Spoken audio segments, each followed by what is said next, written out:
MS Dia Preview, informação até você. Ele é jovem e mostra o quanto juventude na política nem sempre tem a ver com inexperiência.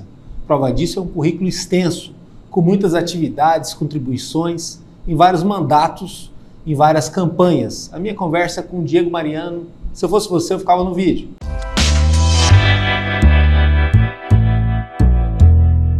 Bem-vindo! Olha só que coisa boa para a gente poder falar de política, falar de estratégia política e o ambiente dos bastidores, que é um ambiente que você escolheu viver há um bom tempo, né? Claro que tem a influência da família, mas também tem um apreço. Fazer o que se gosta, né? Fazer o que se faz bem, que é uma escolha que muitos não fazem na vida, né? Ainda mais jovens, né? Fala assim, vou ter que fazer aquilo para ganhar dinheiro, vou ter que fazer aquilo porque alguém pediu para eu fazer aquilo. Agora, como você escolhe uma linha, um caminho e vive aquilo com rigor, com felicidade, acho que tem toda a diferença, acho que tem muito a ver com a tua história isso. Seja bem-vindo. Obrigado, Danilo, obrigado a todo mundo que está aqui assistindo a nossa entrevista no MS em Dia. E, de fato, eu tive muita influência da minha família na entrada na política, né? Principalmente do meu tio, que você conhece, você pode conhecê-lo, que foi vereador em Aparecido Taboado, foi prefeito, liderança sindical. Então, eu convivendo com ele desde quando eu nasci, eu não consigo nem precisar quando é que eu comecei a fazer campanha política, quando é que eu comecei a me envolver com política, porque para mim sempre foi algo muito natural. Eu digo para alguns amigos que eu cresci correndo nos corredores da Câmara Municipal de Aparecido Taboado. Criancinha lá, uma das minhas primeiras lembranças que eu tenho da vida assim, é eu cantando em cima de um palanque, de um caminhão de comício, pedindo voto para o meu tio. Então, assim, a política sempre foi algo que teve muito presente na minha vida. E, obviamente, quando eu fui crescendo e fui fazer as minhas escolhas de atuação, as minhas escolhas profissionais, a política não podia ficar de fora e eu enveredei por esse caminho, sempre atuando, né, nos bastidores da política. Eu me aventurei uma vez a ser candidato, só. Qual ano foi? Em 2008, eu tinha 18 anos de idade, foi na eleição que meu tio se elegeu prefeito lá, e eu acabei sendo candidato para colaborar com a chapa, cumpri um papel, não me elegi, acho que foi positivo as coisas na vida da gente. Mas o bom é que você mapeou também todos os erros que fez você não eleger.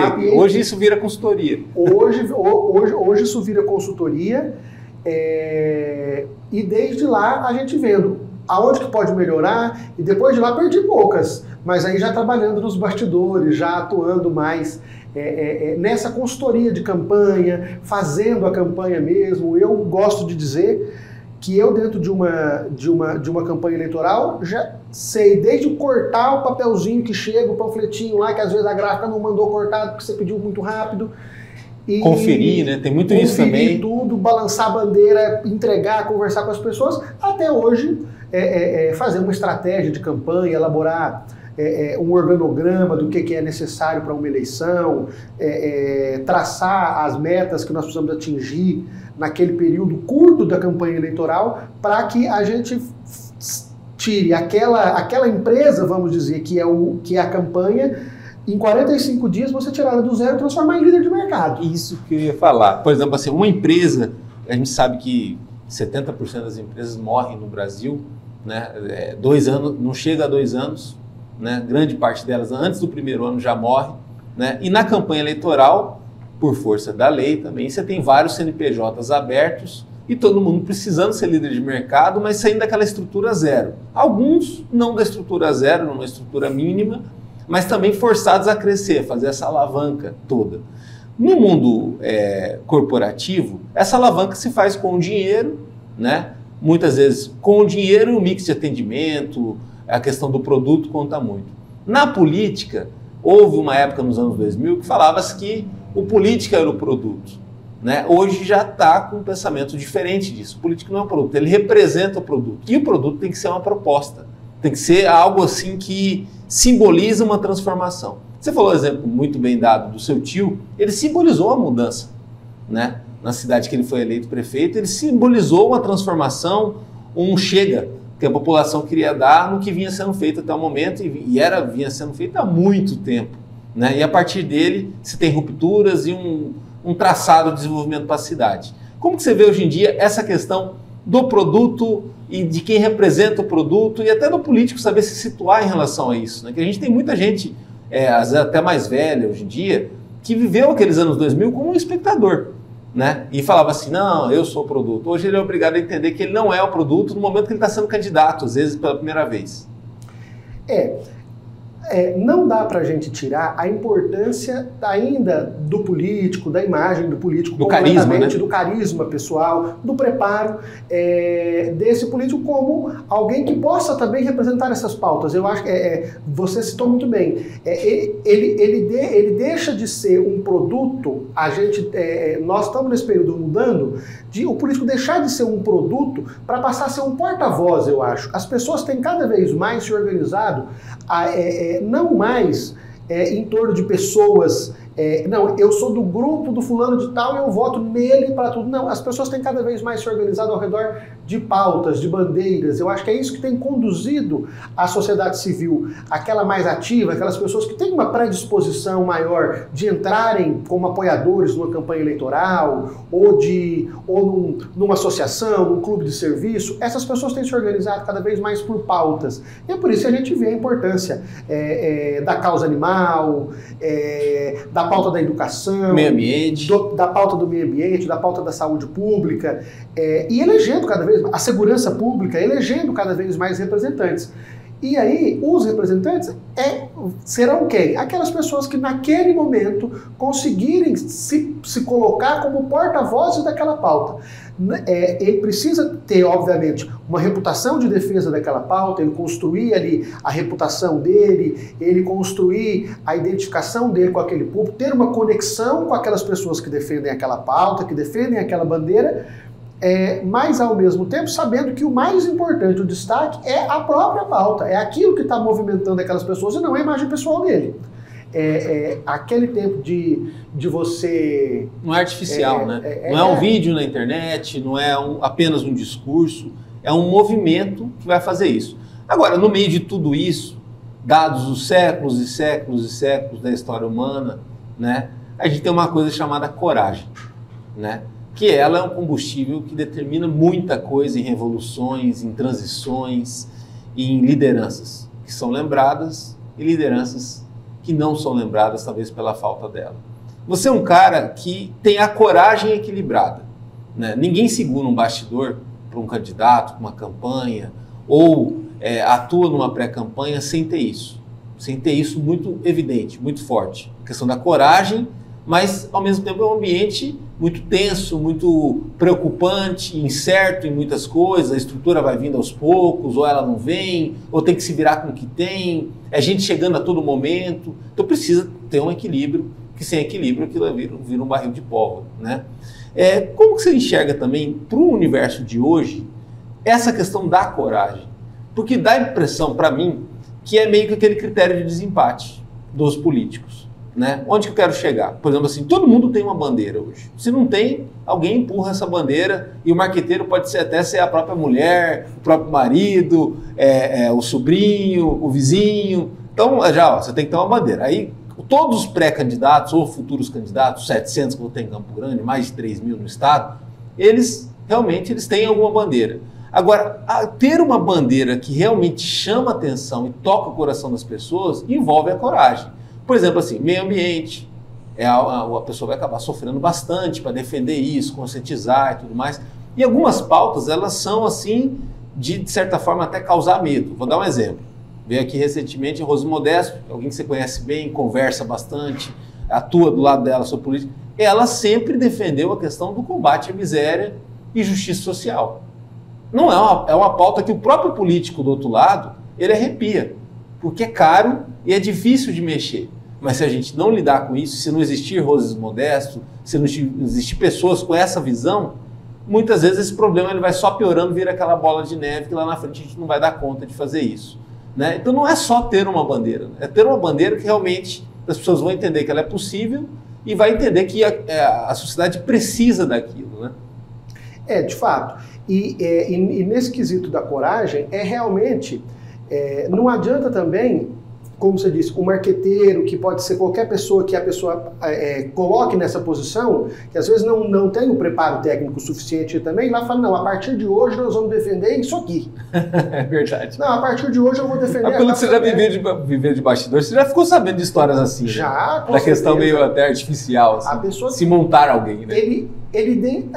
As pessoas às vezes identificam aquilo que está na moda, qual que é a trend do momento. Ah, não, agora está tendo uma discussão sobre o que vai dominar essa eleição é a pauta ambiental. Não, então, a partir de agora, a pessoa nunca participou de uma reunião, de uma associação que tratasse de meio ambiente, ele nunca plantou uma árvore na vida dele, mas aí ele resolve, num dado momento da vida, achar que o correto aqui é eu vou defender a pauta do meio ambiente. Só que aí ele não conhece os atores que já estão engajados, e ele não tem, por exemplo, a coragem de organizar uma manifestação sobre algum ponto, ele não tem a coragem de fazer uma denúncia no Ministério Público, de questionar como está sendo feita a política ambiental, seja no Estado, seja no município, nesse caso aqui nas eleições municipais, por exemplo, por que às vezes aquela nascente que fica numa área nos arredores da cidade não está sendo preservada, está sendo ali objeto da especulação imobiliária, imóveis, casas crescendo para cima da mata ciliar, porque aquilo vai desagradar interesses econômicos, políticos e sociais, às vezes das pessoas que estão envolvidas nesse processo, e é preciso ter coragem para enfrentar isso se, de fato, você é uma pessoa comprometida com essa pauta. Então, nesse ponto, quando a gente vai, por exemplo, nesse caso... Você porta-voz do que não conhece, do que não conhece e daquilo que não toca o seu coração, porque eu acho que também... Eu falo da Rosa porque ela tem um projeto social de sucesso, sim, né? Ou seja, se ela defende isso, a primeira coisa que vão checar, mas ela já fez isso? Ela fez. Aí você pega outros, às vezes embarcando na mesma situação, não tem isso. Aí você olha assim, se for uma questão de análise do eleitorado, lá na frente, isso pode ser um baita no critério de desempate, né? Conta muito. Dando um exemplo dela, mas assim, de outros políticos também tem, né? Agora, é interessante isso, porque assim, você é uma figura jovem, é uma figura da renovação, é um cara que tem muita experiência de várias eleições de bastidores e que, dentro dessa experiência, adquiriu o conhecimento principal da política, que eu acredito. Que é o seguinte, política é uma coisa complexa, né? Tem aquele folclore daquele, igual tem no esporte, daquela votação decidida no último minuto, que no corredor decidiu uma eleição de presidente da Câmara, que na última hora o projeto chegando ali, ele passa por uma alteraçãozinha que ele vai ser resolvido, ou que em dado momento um adversário conseguiu convencer outro adversário, que era um oponente terrível, a mudar de opinião, e aí passa a ser uma grande vitória, passa até a ser um caos no futuro. No fim das contas, esses são eventos. Para esse evento acontecer, você tem toda uma complexidade de relações humanas, de propósitos, de alinhamentos, que é uma coisa que você trabalha diretamente. Desde que nem se falou de como que está aquele material, como que foi aquela contratação do cabo eleitoral, como que está o estado emocional ou físico do político ou da política que está ali perto de você, e principalmente como que está a conjugação dos aliados, dos parceiros, dos stakeholders envolvidos, né? No fim das contas, essa complexidade da política, ela é fascinante para quem está entrando agora.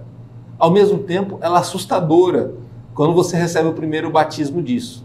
E logo, logo chega. Sempre alguma coisa aparece, né? E muitas vezes, para quem não acorda a tempo, pode ser aquela frustração depois de uma primeira campanha que participa, e tristezas e dívidas e tudo mais. Porque que nem você falou, é tudo muito rápido. Monta-se a empresa, monta-se a equipe e a margem de erro é mínima, né? Como que é também lidar com toda essa pressão e falar várias línguas, essa torre de Babel, que às vezes é a política, com toda a complexidade que muitos ignoram, inclusive na hora do voto, né?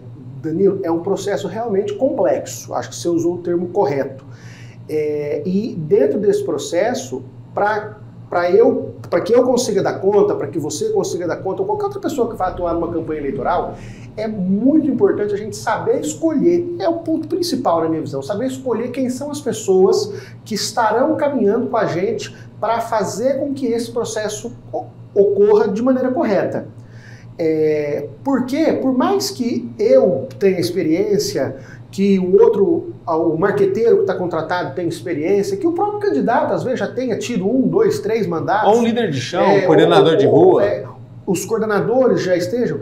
É fundamental que a gente tenha ali pessoas que conseguem carregar o piano, porque ninguém sabe tudo de todos os processos, todos os passos que acontecem numa campanha política, aonde você tem ali dentro de um curto espaço de tempo, um departamento de recursos humanos que você vai precisar ter ali, não só para fazer os, né, não só para cadastrar as pessoas que vão trabalhar, é um processo de realmente de seleção, de quem vão ser os cabos eleitorais, porque nós mudamos alguns paradigmas e algumas coisas que eram dadas como certas em campanha.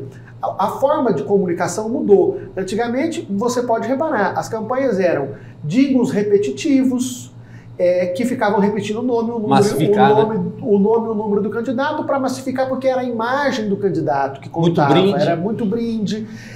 E a ideia era você tentar fazer com que aquela informação chegasse de qualquer maneira ao máximo de pessoas. Então você contratava ali um sem fim de cabos eleitorais, centenas, milhares de pessoas, para que, de maneira até desordenada, às vezes, só jogasse o material para que as pessoas vissem ali aquele candidato e torcendo para ter uma sorte ali de se identificarem ou de já conhecerem aquele líder que estava disputando as eleições e se colocasse. Nós hoje não. Agora nós estamos num tempo onde é preciso ter relacionamento com a pessoa para a qual eu vou pedir voto. Então você tem que selecionar, por exemplo... O cabo eleitoral tem que ser alguém com interlocutor seu também. Os cabos eleitorais da região, uma pessoa que conheça a história daquela pessoa que ela está indo lá representar, quais são as bandeiras que ela defende e que consiga contar isso. Então é um processo muito importante você ter alguém junto com você na equipe que vai saber selecionar essas pessoas, que vai escolher aqueles cabos eleitorais que vão ser multiplicadores da sua mensagem e não meros disseminadores de panfleto. Da mesma maneira, a própria comunicação. A gente tinha aquelas pessoas, e até na eleição passada, de 2022 agora, eu senti que é um processo que meio que já se esgotou, que é aquela questão de você contratar dezenas, centenas de pessoas e botar nas esquinas, balançando bandeira debaixo daquele sol quente. A efetividade hoje é algo que assim, não vai se fazer nessa eleição de 2024? Provavelmente ainda vai, mas vai fazer de uma maneira mais ordenada, aliando aquilo ali a uma ação de visibilidade. Não só aquela pessoa passar uma tarde inteira balançando uma bandeira na esquina com aquele número do candidato, com o número do candidato e às vezes na bandeira tem a foto do candidato. Na eleição passada a gente ainda utilizou isso, as outras campanhas todas, não só as que eu estive envolvido, utilizaram, mas todo mundo que eu conversei depois, que atuou nas outras campanhas, e eu que estive na eleição de 2022, na coordenação da mobilização da campanha da Rose Modesto para o governo do Estado, e do deputado professor Rinaldo, da deputada Camila Jara, que se elegeu também, auxiliei nessas campanhas, a gente já viu que era algo que era muito importante no passado, que você falava, isso mostra o volume, isso mostra a força do candidato, que você fazia para o adversário, mas perdia eleitor, né? Que vai acontecer é a gente utilizar aquela ferramenta para outras ações e mais enxuto e com pessoas que estejam ali realmente mais engajadas no processo da campanha eleitoral. Agora, eu acredito muito na vida real, até porque ainda não tem no Brasil, espero que não tenha em bom tempo, o voto pela internet. Você tem que se deslocar até a urna, apertar o botão lá, olhar bem o que você está fazendo e apertar o confirma. Então, embora o mundo virtual ele está muito dentro da nossa existência, a gente está comprando mais pela internet do que comprando ao vivo, a gente está sendo recrutado talvez até pela internet, tem casos até de relacionamentos que as pessoas estão mais descobrindo relacionamentos por meio de aplicativos de tecnologia do que ao vivo também, e até a questão de relações familiares também, pautadas nesse sentido, pela distância e tudo mais, ou até na mesma cidade, conversa-se mais pelo WhatsApp e pelo vídeo, do que ir visitar lá talvez a mãe, o pai e tudo mais. Onde que eu quero chegar? Nesse mundo real, o olho no olho faz diferença, e a questão da confiança, que é algo também que sempre contou muito na política, e é algo que você viu em várias campanhas, ser também a ponte de equilíbrio ou desequilíbrio. A gente sabe que tem muita campanha que termina com o candidato devendo, não pagando, né? E isso também era comum lá naquele passado, anos 90, anos 2000, deixava rolar. E dane-se, ficava para o coordenador ser fritado nessa situação, resolvendo às vezes uma crise pós-eleição, pós-derrota, e depois minava a carreira dessa pessoa nesse sentido. Ou ele ficava especialista em lidar com esse tipo de situação, em truculência e tudo mais. A cultura mudou. Hoje é conhecimento, é engajamento, é a questão das pessoas entenderem o projeto do que elas estão trabalhando. E essa figura como a sua, de um líder, de um CEO de uma campanha, né, de um coordenador e tudo mais, ele é um cara sustentável. Ele trabalha em 2022 sabendo que ele vai estar trabalhando em 2026, que ele vai estar em 2024 de alguma forma. Então ele não pode sacanear ninguém, ele não pode estar errado com ninguém. Isso faz mudar muito a cabeça dos políticos também, né? E isso faz também com que as eleições sejam mais disputadas nos detalhes, né? Para os mais céticos, pesquisa não vale nada, isso não contradiz, não diz respeito ao que eu penso, é uma mentira. Para quem é mais inteligente, vai ver assim, olha, se a pesquisa está mostrando alguma dúvida, é porque o cenário está muito parelho. Para Campo Grande, talvez você vai ter a oportunidade agora de ver algo parecido com 96, que foi aquela eleição decidida com menos de 1.000 votos. 411 votos. Que bota teu passe valendo ouro, que bota muita coisa assim que envolve técnica, tecnologia política, análise, muito em voga. Você vê mais ou menos esse cenário ou eu estou errado? Porque, ao que parece, a gente tem uma competição bem acirrada de grandes titãs, né? E principalmente alguém que está na prefeitura sem uma reeleição certa, que seria muito comum no cenário, né? Nós temos em Campo Grande um cenário muito interessante para as eleições desse ano, realmente.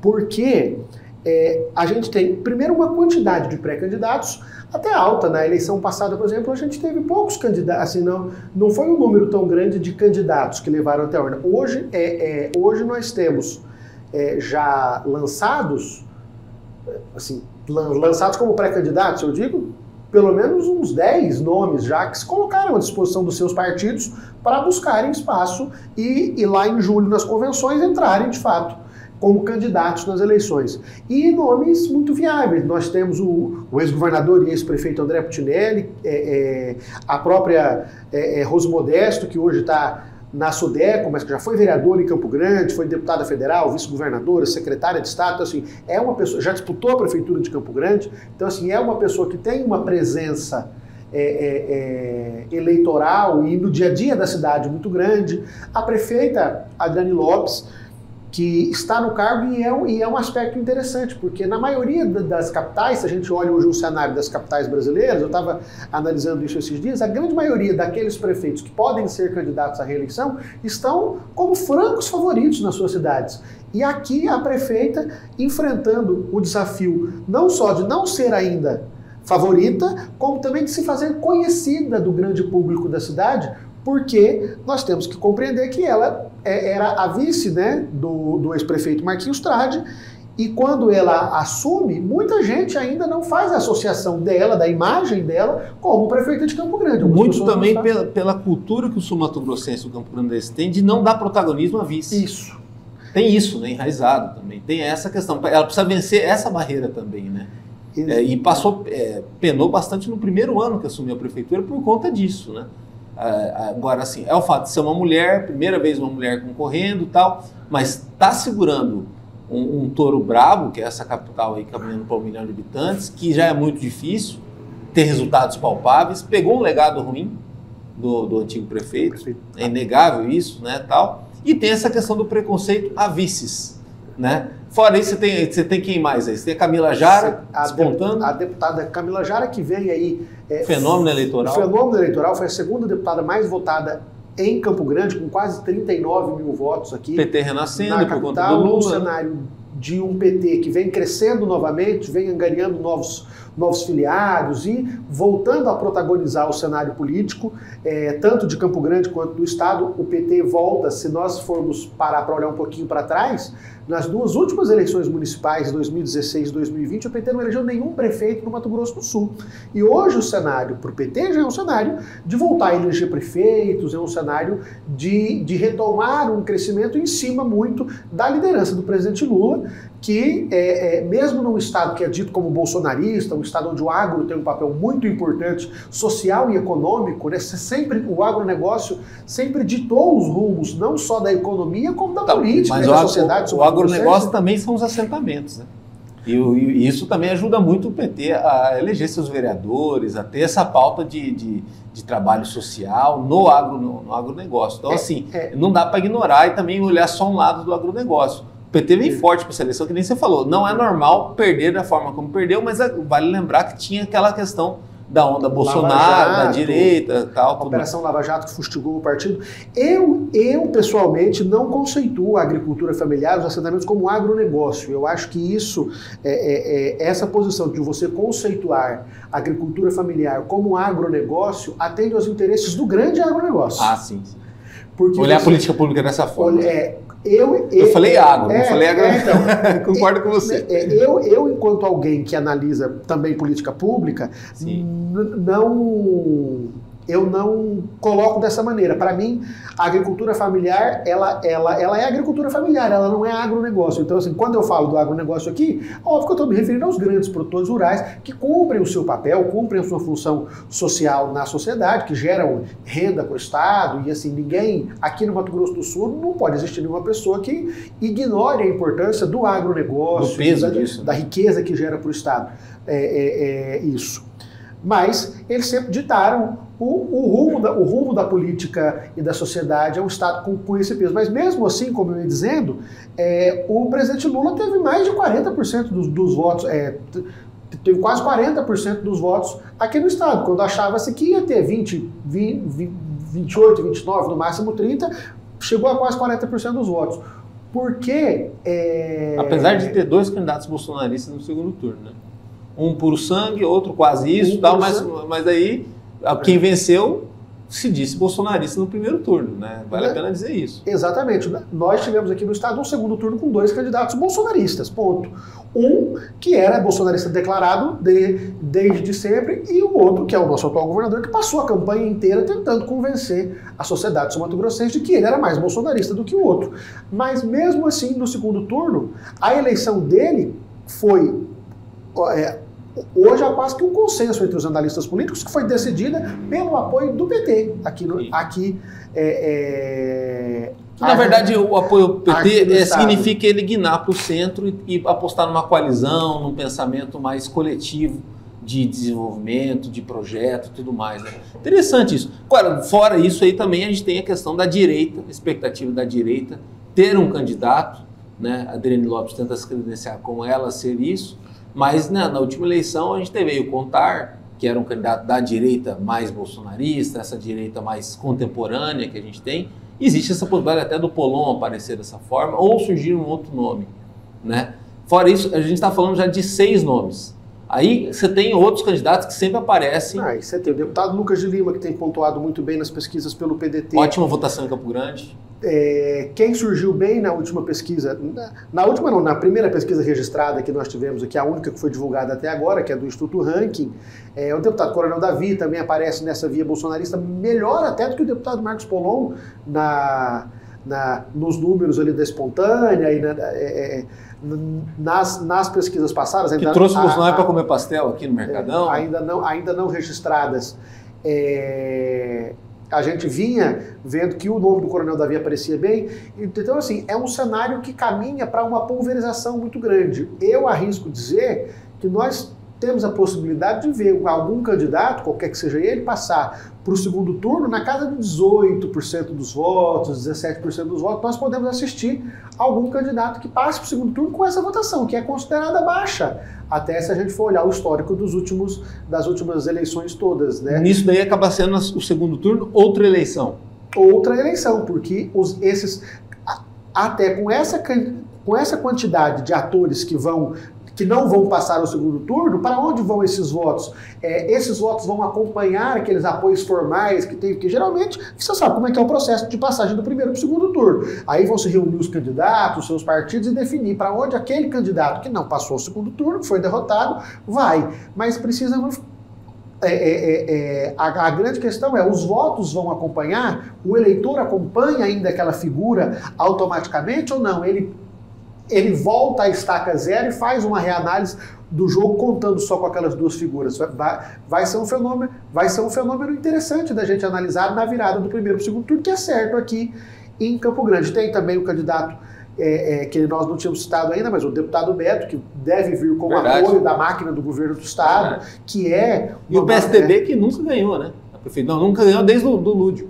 Né? Tem muito tempo da última vez que teve um prefeito em Campo Grande. Eu até acho, Lúdio era PTB, eu tenho né? certeza dessa informação, que o seu Lúdio não foi eleito prefeito pelo PSDB. Ele era PTB e vai para o PSDB. Ele migra para o PSDB depois. E aí não convenceu. E aí o PSDB, as duas vezes em que esteve mais próximo de ganhar as eleições aqui foi na eleição de 2012, quando o Reinaldo Zambuja não passa para o segundo turno por uma diferença muito pequena com Giroto, contra o Giroto, que depois acabou elegendo o Bernal, e em 2016, quando a então vice-governadora Rose disputa e vai ao segundo turno, faz 42% dos votos, mas o vencedor do pleito é o ex-prefeito Marquinhos Trade. Foi o melhor desempenho do PSDB em eleições aqui em Campo Grande. Naquela eleição não dá para deixar de esquecer que, além de ir ao segundo turno, fazer essa votação robusta, elegeu 7 vereadores naquele momento, né? Então, nessas eleições agora você vai ter mais uma vez a máquina da prefeitura, com a prefeita que tem os desafios dela, o governo do estado trabalhando fortemente para um pré-candidato, e ali na ponta duas figuras muito robustas eleitoralmente e que têm uma quantidade de votos ali de apoiadores que se engajam nas suas campanhas um pouco sedimentada, cristalizada, que é a Rose e o André. Então vai ser uma eleição muito interessante da gente participar, que com certeza nós vamos estar envolvidos de alguma maneira nesse processo, e de nós, como analistas políticos, pessoas que gostamos de entender o processo político, analisar, tanto antes quanto depois, para ver o que a gente acha antes e ver se a gente acertou depois, porque também tem muito essa. Às vezes a gente olha e fala assim, não, vai ser assim. Essa fórmula aqui vai funcionar. E aí, lá na frente, surge algum fenômeno, né?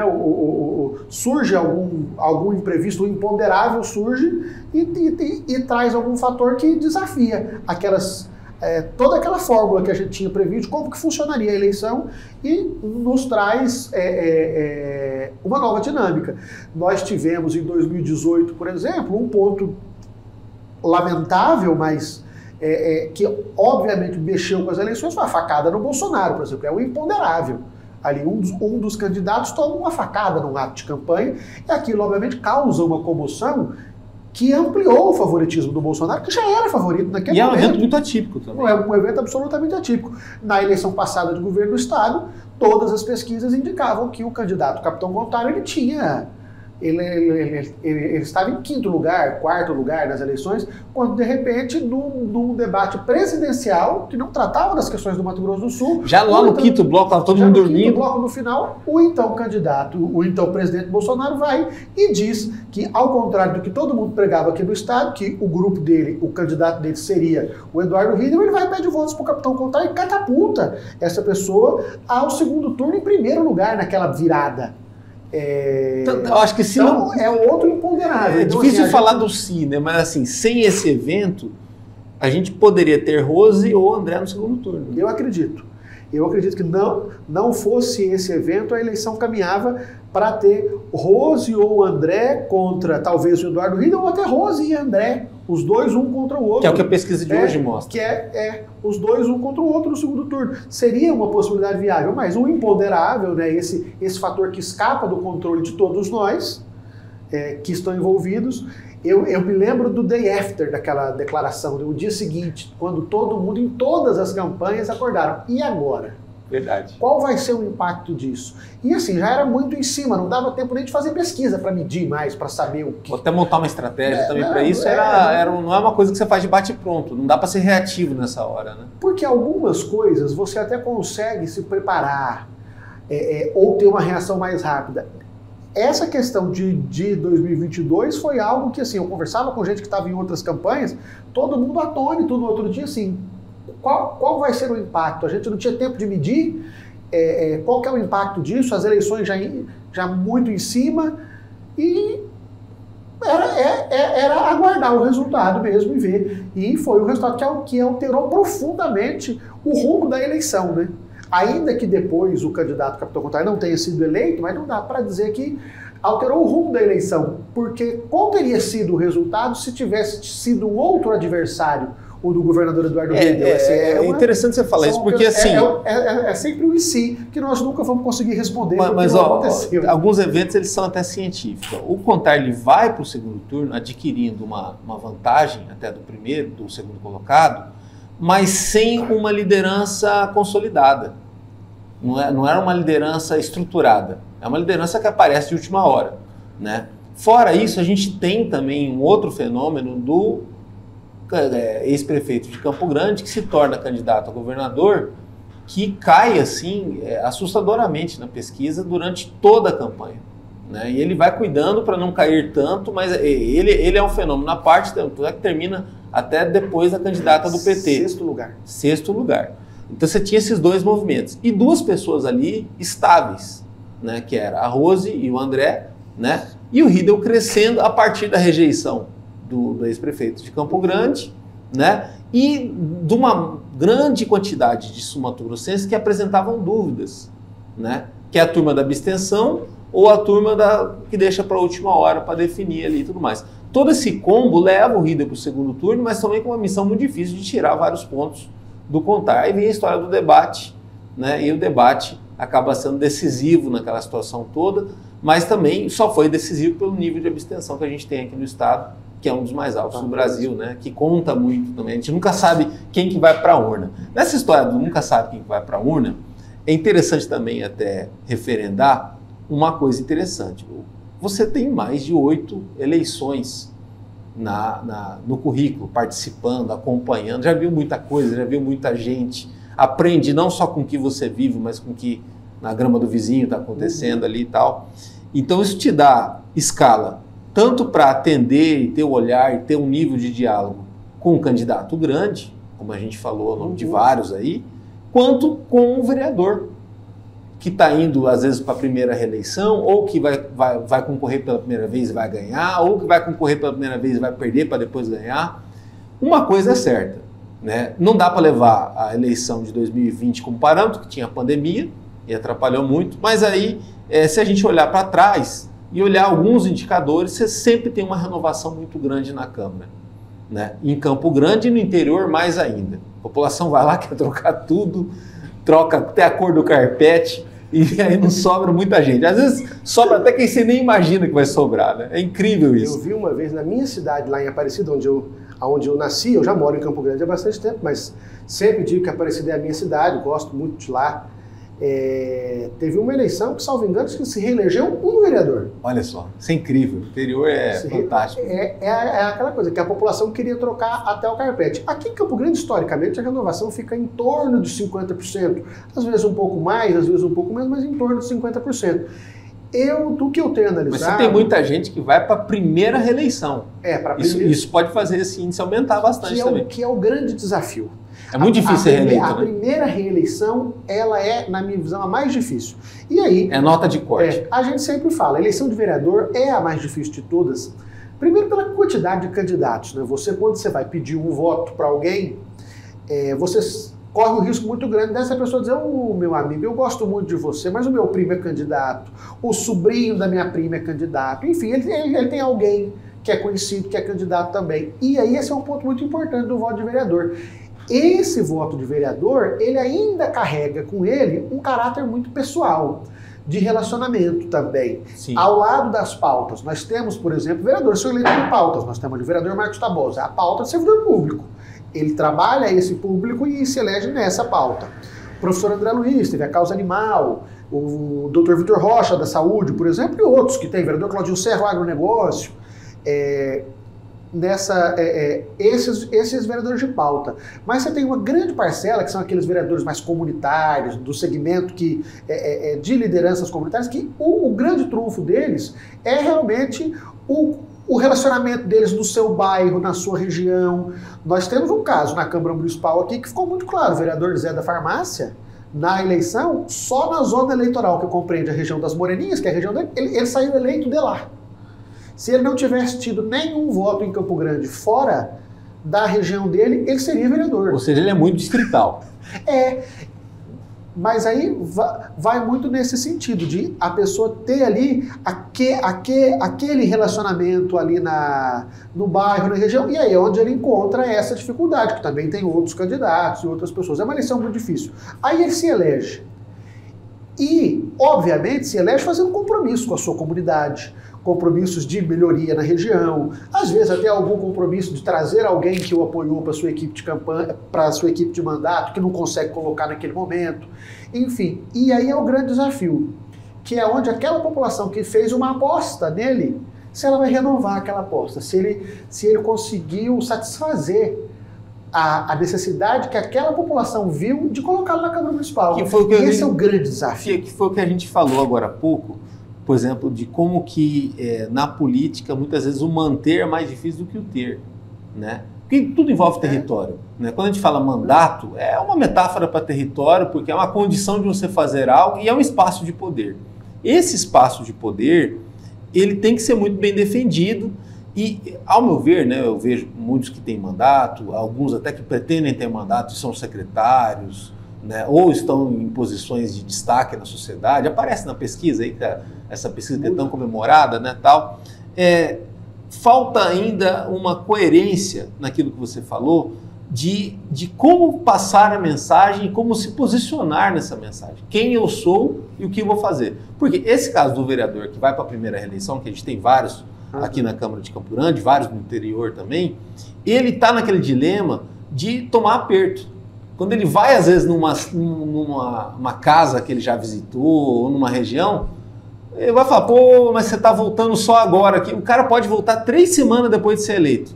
Ele vai falar, não, você devia ter voltado semana passada, eu votei em você, eu confiei. Então ele tem que ter uma certa gestão para lidar com isso, né? Com essa turbulência, com essa pressão social. Coisa que, às vezes, o candidato de primeira viagem, que vem forte, ele não passa por isso, porque ele está tudo na primeira vez, na primeira conversa, no primeiro approach, né? Ele está repetindo aquela expectativa que o outro fez, ele quer ser a aposta. A bola da vez, né? E vai justamente em cima, talvez, de uma questão que é uma questão prática. Quando a pessoa se elege, ela passa a exercer um mandato, também, né? A pessoa se elege, ela passa a exercer um mandato, ela passa a ter algumas atribuições que demandam tempo. Sim. Então, às vezes aquela liderança comunitária que estava ali no dia a dia, que ele estava todo dia ali junto na comunidade, quando ele elege, ele tem um mandato de vereador, ele tem compromissos no gabinete, compromissos da casa, compromissos institucionais que demandam tempo, e aí é uma compreensão que o eleitor acaba não tendo muitas vezes desse ponto, que é justamente ao elegê-lo, você criou atribuições para essa pessoa que vão demandar o tempo dela e, obviamente, se ele ia na sua casa todo domingo, ele passava lá, pelo menos para tomar um café, ele passa a ter compromissos com uma cidade inteira e não vai ter mais aquela disponibilidade. E aí é um ponto que o eleitor não compreende isso e fala, nunca mais voltou aqui. E o político não pode ficar preso a isso, senão ele está ferrado. Não, exatamente. Depender aí é o grande desafio desse vereador de primeiro da densidade, também, né? Fazer o possível para continuar tendo essa proximidade com essa base eleitoral que o elegeu e, ao mesmo tempo, cumprir os seus compromissos de mandato, os compromissos institucionais que demandam essa dedicação também. E cuidar ainda deste outro que está vindo pela primeira vez e está dizendo para a pessoa, olha, o fulano não vem mais aqui na sua casa. E como que você olha a internet e tudo isso? Porque estão criando ferramentas de pós-venda, aí pelo WhatsApp, gabinete virtual, isso e aquilo. Muitas vezes o grande erro é tentar fazer com que o virtual substitua na marra aquela presença que foi, assim, de certa forma, algo que gerou até memória. Ele sentou aqui nesse sofá, tomou um cafezinho aqui, conversou com a gente, ele viu o problema da praça de perto. Isso a internet nunca vai substituir. A internet, durante um bom tempo, foi o registro e agora virou uma ferramenta de medição, né? Tipo assim, quem está bem na internet é potencial candidato ou tem mais condição de fazer diferença. Sendo que a internet é a internet. Né? O mundo real é outra história, né? Tem que gastar muita sola de sapato, às vezes, e tem uma estratégia para isso. Ô Danilo, a internet, as ferramentas que nós temos hoje, o WhatsApp, né, as próprias Instagram, as redes sociais, ali, o eleitor manda um direct, ela é uma ferramenta importante, mas eu ainda vejo como complementar. Nesse ponto, justamente, você pode usar as ferramentas da tecnologia para suprir isso que nós estávamos dizendo. Ele não tem tempo de estar ali mais todo dia como ele estava, porque tem outros. Mas uma hora ele tem que ir. Mas, então, essa ferramenta online vai servir para que ele não perca completamente o vínculo, ele vai continuar ali sendo ativo, respondendo às demandas, que é uma coisa importante também, porque não é só eu divulgar ali, esse aqui é o número do gabinete, manda sua demanda para cá, tudo bem, mas e a devolutiva? Atendeu, não atendeu? Olha, dona fulana, nós encaminhamos a sua demanda para o setor tal, daqui a alguns dias, olha, a resposta está aqui, ter esse relacionamento e não prescindir do presencial, que é isso que você disse. A tecnologia é importante, mas ela é complementar. Eu vou usá-la para não perder completamente o vínculo, mas assim que possível, na primeira oportunidade, eu preciso estar com a minha presença física lá, porque nada substitui isso. Efetividade. Ainda mais no caso do vereador, que é uma liderança que muitas vezes ele é mais local, a base política dele está mais localizada mesmo. Então, assim, nada substitui essa proximidade, essa visita, estar lá. Se ele tinha o hábito de participar do jogo de futebol do bairro toda quarta-feira à noite, que tem lá no Campinho, ele não pode mais estar toda quarta. Mas por que ele não vai continuar indo? Só porque, assim, e um eleitor com razão. A partir do momento que ele abandonar isso também é preenchido por outro, né? Por outro. O adversário aproveita. Tá esperando ele não ir. Tá esperando o dia que ele não vai. Política é um pouco lacuna isso, né? Agora, assim, como que você olha também... É lacuna, porque as vagas são as mesmas, são só 29 aqui em Campo Grande. Então, assim, para alguém entrar, alguém tem que sair. Então, Sempre vai estar ali. Ou aquele futebol que o cara não foi, outro vai, ou inauguração de alguma coisa, se não marcar presença. Ou seja, é o que você falou, a estratégia tem que deixar claro muito essa questão da presença. Agora, assim, de todo esse tempo, né, essa década e meia que você está na política ativamente, né, e mais o tempo que você estava antes como observador, como alguém próximo da família, e vendo já essas discussões, né, sobre a cidade, sobre mudanças para Mato Grosso do Sul, você viu muita coisa mudar, muita coisa transformar, como a gente falou aqui da questão da tecnologia, questão de comportamento também, e principalmente uma grande transição, que é a forma como a política enxerga o jovem, né? Vale lembrar que nos anos 90, anos 2000, jovem ele era tipo assim, vai trabalhar na campanha, mas não apita nada. Balança a bandeira. Balança a bandeira, fica por aí, ou entra na última hora para tentar fazer alguma diferença. Não tinha uma participação protagonista. Isso mudou, né? Até porque boa parte do público jovem também decide eleição, e jovem fala para jovem, tem aquela coisa. Quando eu falo jovem, alguém até 40 anos que vai saber entender um pouquinho a mudança da própria geração e da geração anterior, né? Quem está mais velho não tem esse alcance. E boa parte dos jovens até participam da política, mas abandonam ela depois, dada a complexidade ou cuidar da própria vida. Você não passou por isso, você viveu isso e é um dos que sobrou aí, que não foram extintos. Também como que é também olhar tudo isso e hoje em dia ter construído para outras pessoas também esse respeito com quem vem lá do começo da política, né? E pode acrescentar com algum olhar diferente. Um mundo tão dinâmico, tão competitivo, a gente precisa de olhares diferentes, né? Sim. A gente sai realmente de um processo de uma juventude que, principalmente as juventudes partidárias, aquele jovem que se aventurava a se filiar. Você foi subsecretário. Eu fui subsecretário de Juventude entre 2016 e 2017, do governo do estado aqui.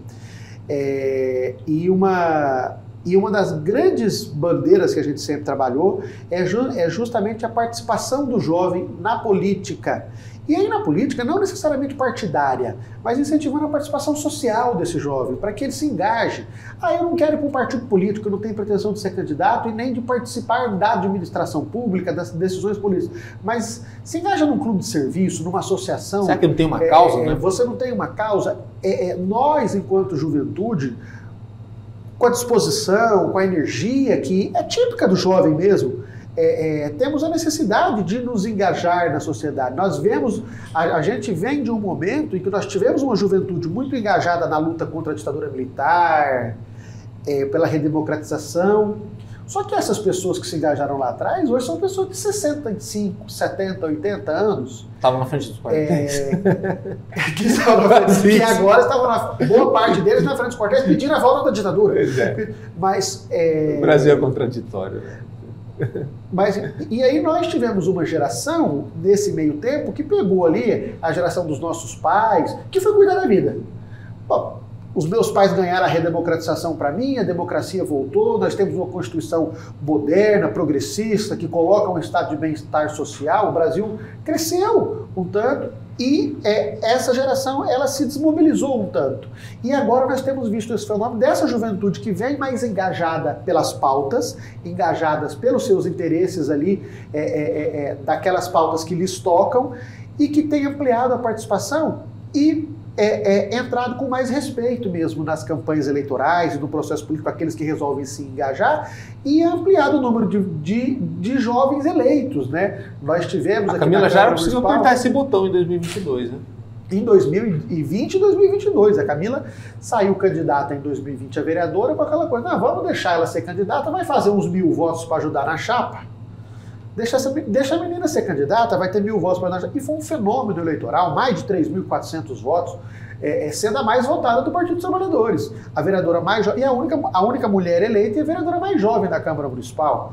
Durante o mandato, nós tivemos outros vereadores jovens ali na Câmara. Se você for olhar o perfil, eu acho que talvez tenha sido a legislatura com o maior número de vereadores jovens. A gente tem ali o vereador Pape, que é uma liderança jovem do segmento evangélico ali, que é um outro segmento diferente do da Camila Jara, que é uma juventude mais progressista, de esquerda, universitária. O vereador Pape no segmento evangélico, o vereador Claudinho Serra também tem 30 e poucos anos, o vereador Paulo Landes, que assumiu o mandato no decorrer agora também. Nós tivemos um grande número de jovens que foram eleitos e fizeram bons trabalhos, e isso vai cacifando e mostrando que aquele jovem não serve só para carregar bandeira ou só para ser um apoiador. Ele pode estar na frente, e se ele for um apoiador, ele pode estar numa coordenação de campanha.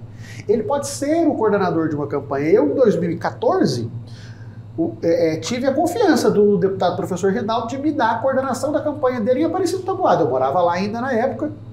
E tivemos um bom resultado. E a partir daquilo, nós tivemos em outras eleições mais pessoas jovens participando do processo de coordenação do grupo político dele. Ampliou isso. Por quê? Porque viu que confiou e deu certo. Porque também o jovem precisa da oportunidade. Né? Precisa da oportunidade, que é o grande desafio. E aí é um passo que... Opa, um aqui deu certo, o outro deu certo, o outro deu certo. Hoje nós temos. A gente ia dos comitês, dos candidatos, era muita gente jovem já ali envolvida, engajada, trabalhando nos processos da campanha, na área de comunicação. Internet então, ajuda muito isso. Na área de comunicação, que é a sua área, as melhores equipes de comunicação que nós temos hoje são formadas por jovens profissionais que estão ali estudando comunicação política e pegando quais são os aspectos mais novos, mais relevantes daquele momento.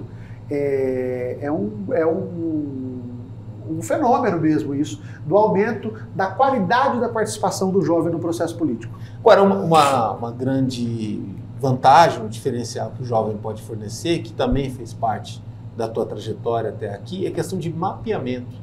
Né? Esse olhar do jovem de mapeamento de uma investida, de uma região, ou de uma própria ação, um evento aleatório que vai ser feito num determinado lugar, conta muito o olhar do jovem também, que o jovem é mais conectado. Até pelo domínio das ferramentas isso que nós que eu ia falar, temos. ele consegue saber se algo é viável ou não, né?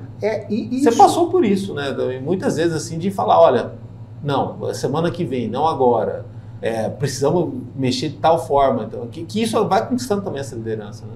Exatamente. O fato de hoje as ferramentas tecnológicas serem muitas delas dominadas, e quando eu falo domínio técnico por jovens, empodera nesse sentido de a gente poder ter essa condição de influenciar mais a fundo nos rumos de uma campanha eleitoral ou nos rumos de uma decisão estratégica, de sermos ouvidos e podermos, com base em dados, com base em elementos técnicos, científicos, dizer, olha, o caminho é esse aqui, espera isso mais uma semana, porque se você soltar isso agora, não vai ter o impacto que você precisa, esse tema não está tão quente agora, deixa para soltar na próxima semana que ele vai...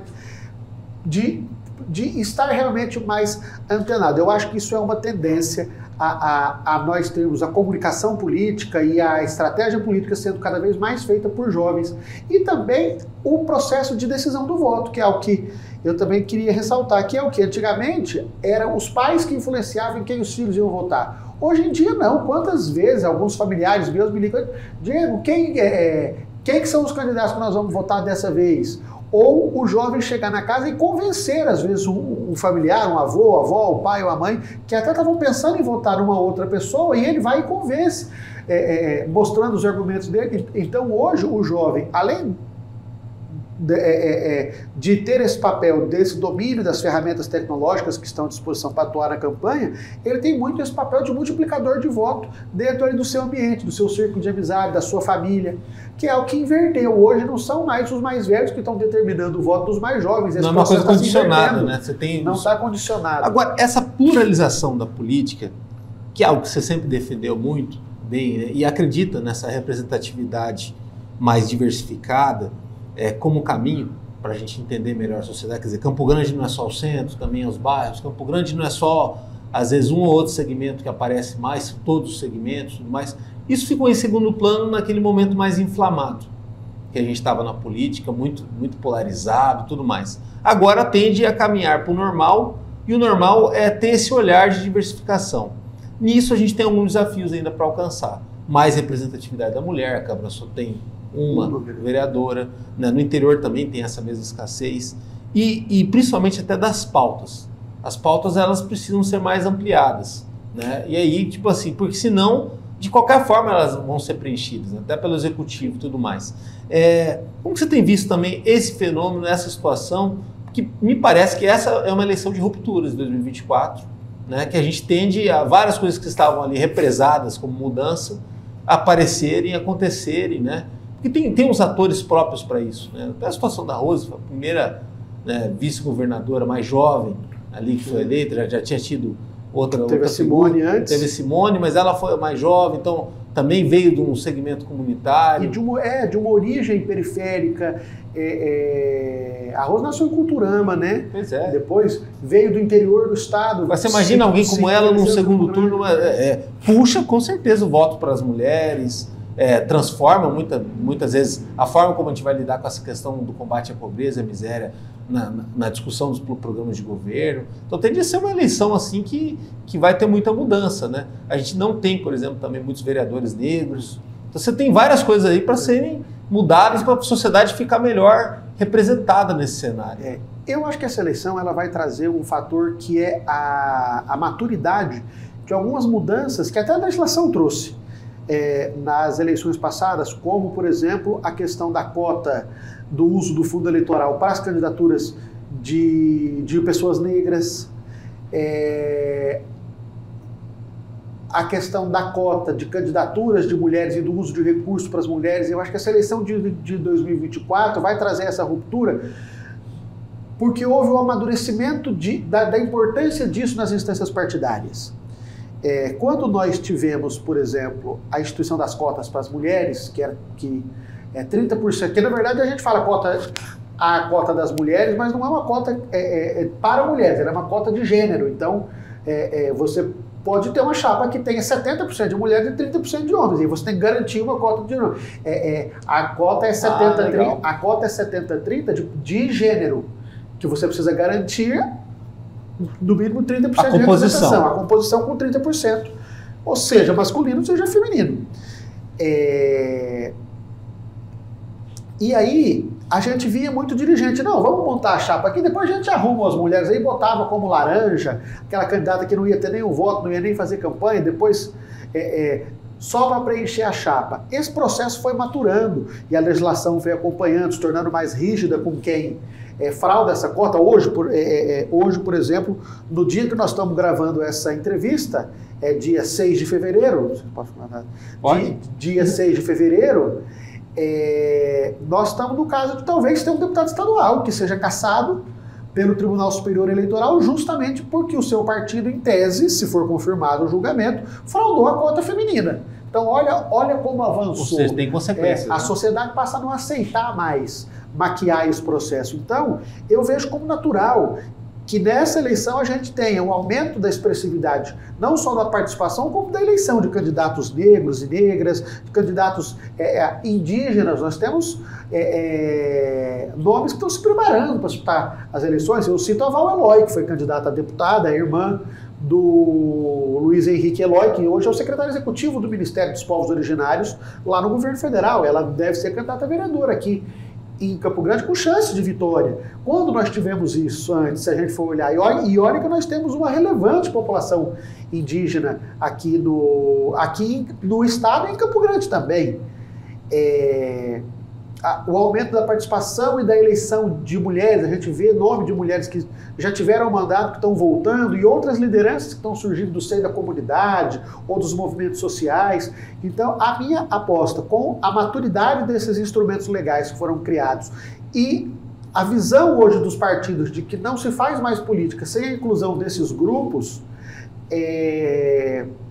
vai resultar, sim, no aumento da participação. Ou seja, o que é para ser justo e o que para muitos é apenas bonitinho vai acabar caindo dentro da estratégia e sendo talvez decisivo para impulsionar. Porque, na verdade, a chapa de vereadores e os concorrentes na proporcional determinam muito também sobre o sucesso de quem estiver na majoritária, né? Ô Danilo, passar daquela barreira dos 100 mil votos, que é fundamental para estar no segundo turno, né? E nós tivemos uma coisa, reduziu-se a possibilidade do número de candidatos. Antigamente você lembra que você podia lançar até 200%. O dobro de vagas. Agora é o número mais um. Em 2016 foi isso, né? Então, agora é o número mais um. Então, aqui cada chapa pode ter 30 candidatos.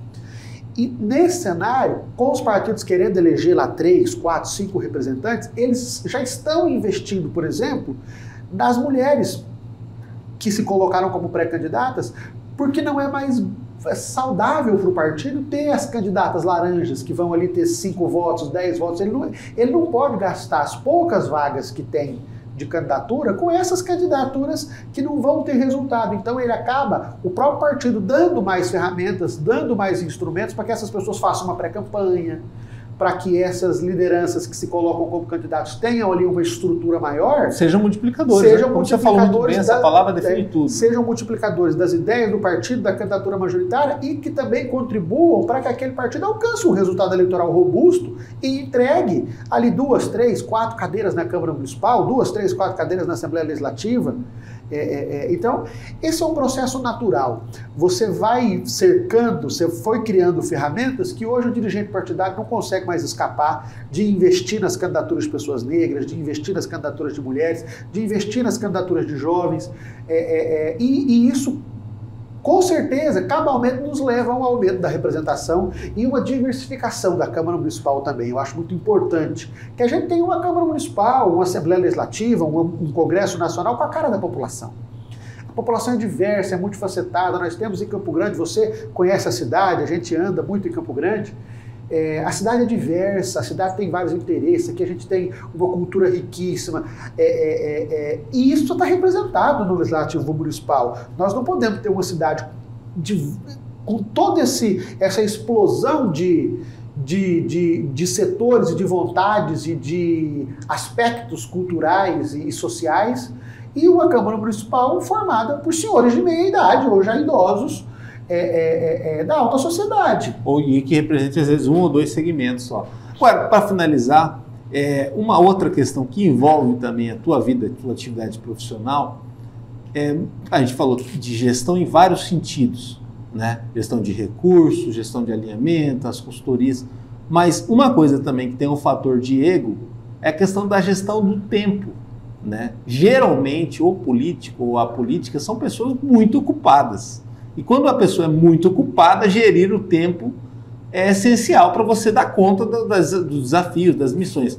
Um exemplo que a gente até falou também da Rose. A Rose é titular da SUDECO, a Rose é dirigente partidária, a Rose é pré-candidata, a Rose também acompanha projetos sociais. Quer dizer, como que fazer um dia que tem 24 horas dar conta de tudo isso? Estou dando o exemplo dela, mas tem muito candidato que é médico também, e aí mantém o consultório, ou que é empresário, ou que tem alguma outra atividade, enfermeiro, né, que teve reeleito aí recentemente, né, tudo mais, ou o próprio líder comunitário mesmo, quando ele é candidato, ele acaba tendo um projeto a mais validado com o nome dele, né? E a pressão maior, e aí ter uma equipe, ter como organizar isso, principalmente ter em quem confiar, conta muito, né? Muitas vezes o cara quer fazer tudo sozinho e tem coisa que não dá, você tem que delegar, o contador, advogado, que mais? Até a questão do marketing, vários aspectos, Sim. Não dá para improvisar, né? Danilo, sempre que eu atuo em uma campanha, eu falo para os meus assessorados, para as pessoas que eu trabalho, porque eu presto serviço, a agenda é o coração da campanha. E aí, quando eu falo agenda, não é você ter uma pessoa que só vai anotar os compromissos, não. Essa pessoa ela tem que pensar, né? Tem que pensar, tem que ter identificação com o candidato. Identificação no sentido de até ser uma pessoa razoavelmente próxima para entender, por exemplo, quais são os horários daquele candidato.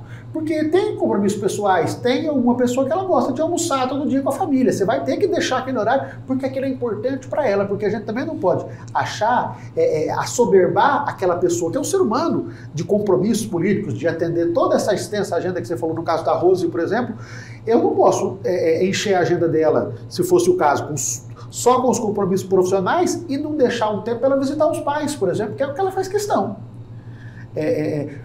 Porque você acaba com a qualidade do seu candidato. Ele vai ficar mal-humorado, ele não vai atender bem a pessoa. E saúde mental conta muito nessa hora. Conta muito. Então, assim, a agenda é fundamental nesse processo, que você tem alguém que tenha ali o feeling de filtrar, por exemplo, a importância da presença do candidato naquele evento. É importante que ele esteja lá mesmo? Ou pode ser um representante, pode ser alguma outra pessoa que está na coligação, algum outro líder que possa ir representar, precisa ser a pessoa dele. Essa reunião aqui precisa mesmo durar 1 hora? Será que esse assunto a gente não consegue condensar ele em 20 minutos, 15 minutos? Então, assim, sempre eu digo, a agenda é o coração da campanha, porque é de lá que você vai conseguir acionar todos os compromissos, colocar tudo, e a agenda que vai determinar com quantas pessoas você vai falar. Qual vai ser o alcance que você vai ter nesse presencial? Essa matemática é importante, hein? Essa matemática é muito importante. Então, assim, a gente ter ali uma construção de agenda bem feita é um fato que pode alavancar ou derrotar a sua campanha. E é algo que, tipo assim, às vezes passa batido. Eu vou botar uma pessoa ali para anotar minha agenda e me avisar o que é o compromisso.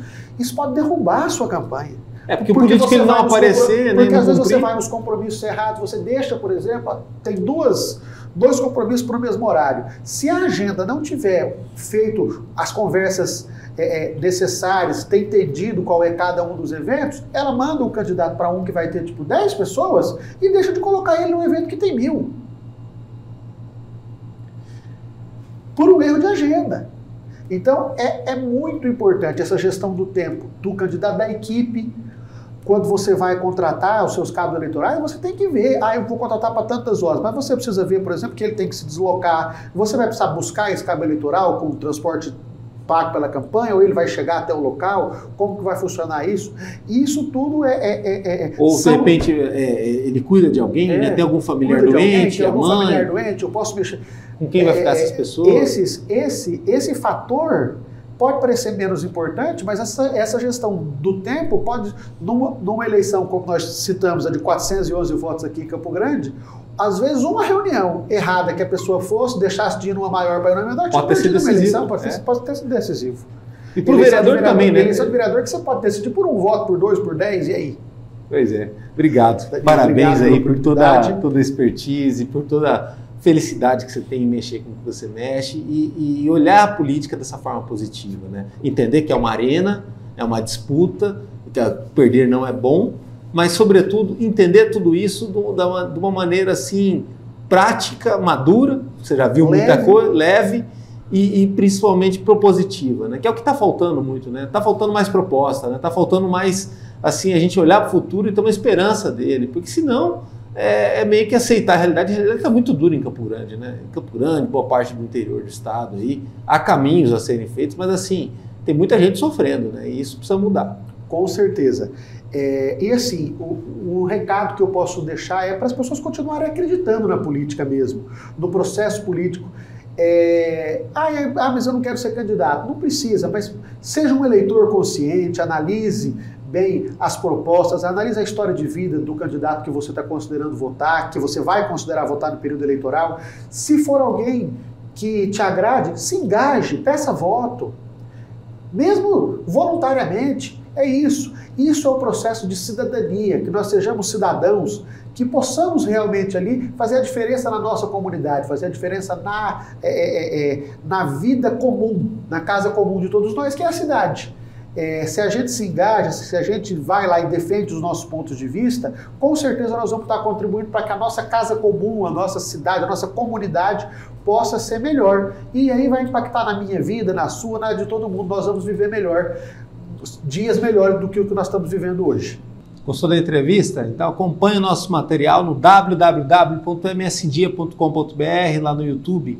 Tem os cortes, as entrevistas completas, também muita coisa no Instagram e no Facebook do MS em Dia. Até a próxima!